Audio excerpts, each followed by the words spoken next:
Hi guys, this is Ian Fairley, and welcome back to another episode of My Dinosaurs Series. Last time on the Dinosaur Series, we talked about two creatures of the Cenozoic era. We talked about how the Smilodon was not only the fast runner, but it was even equipped to take down large prey in groups like today's pride of lions. The only exceptions are that the Smilodon's long teeth can't bite prey as hard as a lion or a tiger can. We also talked about how the giant woolly mammoth was different from modern elephants. For example, it had protective fur on its body, considering they have experienced an ice age. Furthermore, they were also bigger than modern elephants of today, and even bigger than our ancestors too. Anyways, now that we have these Cenozoic creatures recapped, it's time to travel back into the Mesozoic era and talk about some of the carnivores of the Cretaceous period.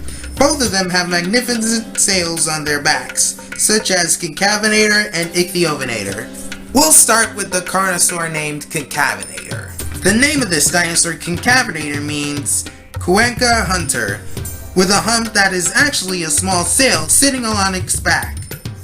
The fossil of this species has been discovered in the Las Hoyas fossil site of Spain, Europe, by paleontologists Jose Luis Sanz, Francisco Ortega, and Fernando Escaso in year 1988.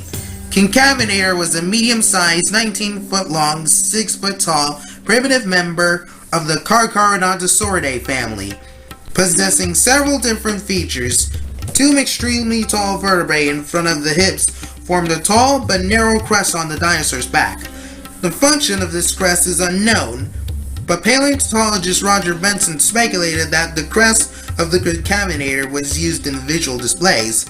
However, Spanish scientists who discovered it noted it could also be a thermoregulator, like how creatures such as Spinosaurus and the sailfin lizard use their sails.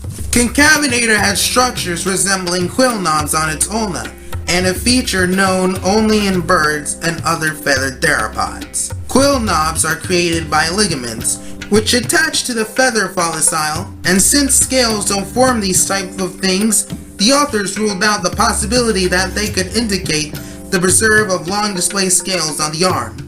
Instead, the knobs have been thought to anchor simple, hollow quill-like structures.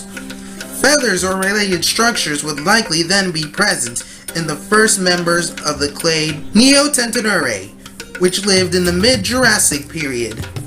Though Concavenator having feathers is a debate, paleontologists are still thinking about it.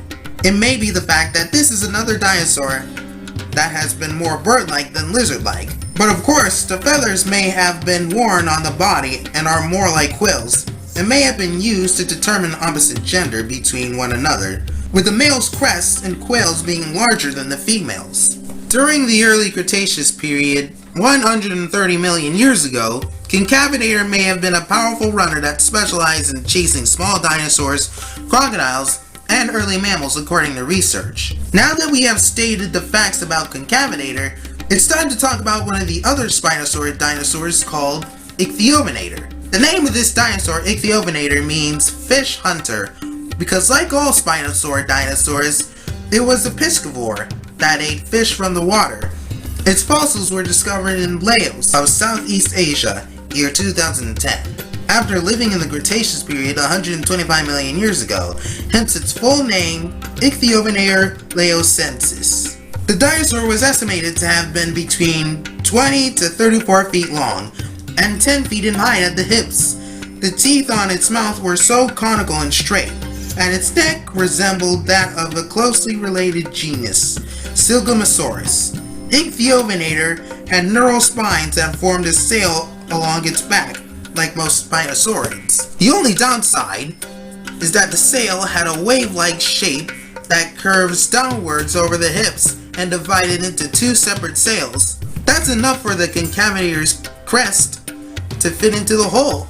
As a Spinosaur, Ichthyovenator would have had a long, shallow snout and robust forelimbs. Its diet likely mainly consisted of aquatic prey. The sail on its back was used for display or species recognition, and the dinosaur itself lived a semi-aquatic lifestyle alongside sauropod and ornithopod dinosaurs. When swimming, Spinosauridae dinosaurs, including Irritator and Ichthyovenator, used its long tail which had elongated neural spines for propulsion through water, similar to crocodilians such as Nile crocodiles.